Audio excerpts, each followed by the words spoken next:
Personally, I feel like my art isn't surreal or anything like that. It's sometimes people go, "Oh, wow, that's pretty spooky and surreal and that sort of thing." But to me, it's more of a theatre or a novel or something. It's a big story coughed up onto an image. For me, the cynicism is just about the distaste in my mouth, really, from just going about my daily life. So with my art, it's not really for anyone in some regards. It's more for people that want to explore their mind a little bit, I guess. It really is not very psychedelic at all. I'd say it's more of a meditative, self-conscious, exploring the mind that way sort of way, really. Obviously, you can see it in my paintings. There's a lot of, the fear of death and the fear of society going on there and in some regard. Like, it's for everyone, really. For me, I kind of believe in the fulcrum of life. Everything, kind of has that balance, and you're trying to find that balance. But speaking of that, let's talk about Millie Rose. I'm fascinated by that painting. So Millie's a really interesting character. She's a Sharpie from back in the day in her previous life. She's one of the funniest people I've ever met. You'll see her walking around in the middle of nowhere, just on a mission, just going to go see all the cohort around town that she goes to see. She's pretty prevalent at the late night queer scene on Thursday nights, and she does stand up.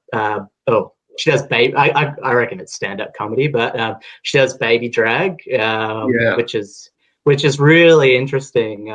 She gets out on stage and you see, being in a room where there's 100% of the audience looking at someone and paying attention is it's quite a sight to see, really. But that being said, there's quite a lot of negatives you see in that realm of things. While she might be on stage performing and having a really good time, generally after you start to notice that even though that she is a part of that scene, she does it can be a bit of a boys' club in that world. And once they're done performing for the night, sometimes she kind of gets shat on by a lot of people in some regards. So there is the positive and the negative to her life, and it's a really interesting thing because you learn so much about transgender people, and sometimes I get confused by them and him and her. Everything can be it can be difficult at times, but after meeting a lot of people like that, in that position, you start to realize how difficult it must be being in their skin. So for me, I really love to learn about these cultures and these things that exist kind of like behind closed doors, really. So but Millie Rose is the perfect person in that world to learn off in that regards, because she's the funniest old prick you'd ever meet. She's got the gruffest sense of humor around it. So what was the where's the outcome for Millie Rose? I mean, is that something you're going to put up for an Archibald, or what's the plan with that? Because it's quite a stunning portrait, and I was quite amazed when I saw it. I thought, oh, that's one for the books. Oh, thanks. Well, I did enter it in one prize, not the Archibald, but they don't need they didn't need a sense of humour in there, unfortunately. But I did enter it in one prize and didn't get in. I don't think that you're not going to have much luck when you got a cucumber that's been sliced in half with a set of tomatoes next to it. So, but it raised another side issue, which is your use of coloration. I mean, Millie Rose is a very sort of dark, almost gothic kind of portrait. In its tonality and its use of colour, as opposed to most of your other work, which is fluorescent or hallucinatory and bursting with colour. Where did you learn to paint with that extreme variation? Because it's a pretty impressive variation. I've not, I'm self-taught. Other than I'm really lucky. The studio that I'm in, there's a lot of really kind people that have answered all my questions about painting. But I just kind of I wing everything. I just kind of go, oh, I wouldn't mind painting this dark painting, or maybe I just looked at saw something in the street or something that was quite dark and sinister, and that's how I kind of went about painting it that day. Sometimes there's other artists that might influence that, I guess, but for the most part, I never quite know what the outcome's going to be, because I don't draw anything up. What kind of artists have you found as inspiration? Given it's self-taught, that means a lot of tinkering, mistakes. A whole lot. Yeah, the works. So who has inspired you on this road? I guess, well, for the most part, it's actually been musicians, really. But at the end of the day, I remember the first time I went to that Lurid Beauty exhibition at the NGV, and it was James Gleason, obviously, and then another person, Daverington. I think it's Pat Davering. Peter Daverington. Peter, yeah.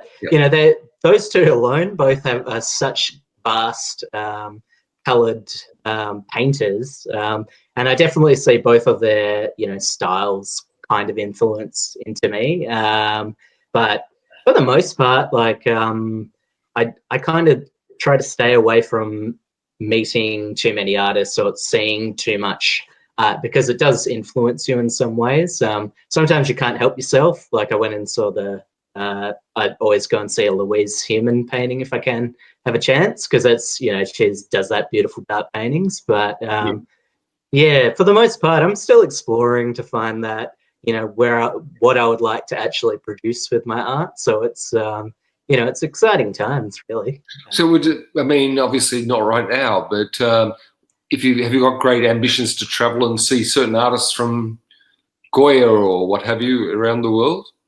Not really. I kind of feel I feel like I'm a bit of an old soul. So I feel I like to take my time going to these things. I went to Italy, and I instead of going through all the big galleries and stuff, I ended up in this really deteriorated gallery in Naples that had this rather bizarre Dali exhibition on, and I was like, this is what I want to go to, Well, given that, what made you say yes to being in NotFair? Everything that's happened in life has been from strange signs or symbols. And I was in a park one day, and I was walking my dog, and Sam actually walked past, and he looked back at someone at the park that I think actually knew him, and my partner was like, oh, that's that guy. You should follow him on Instagram. And funnily enough, here we are now. So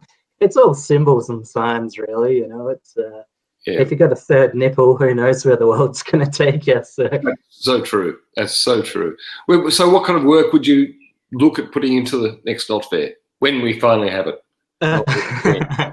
Well, it's probably going to be based on, I've been exploring a lot about the way humans interact in Australia. It's basically about the animals kind of winning in the end, really. Like it's, COVID kind of brought up that whole thing of, you walk around in the streets and there's no one around, and I was like, Jesus, like, this is pretty close to utopia for me. Walking around and hearing birds and whatnot, I was kind of like, I could get used to this. So it's kind of about the animals winning. And I'm feeling a bit the same, except for I only discovered a rat the other day.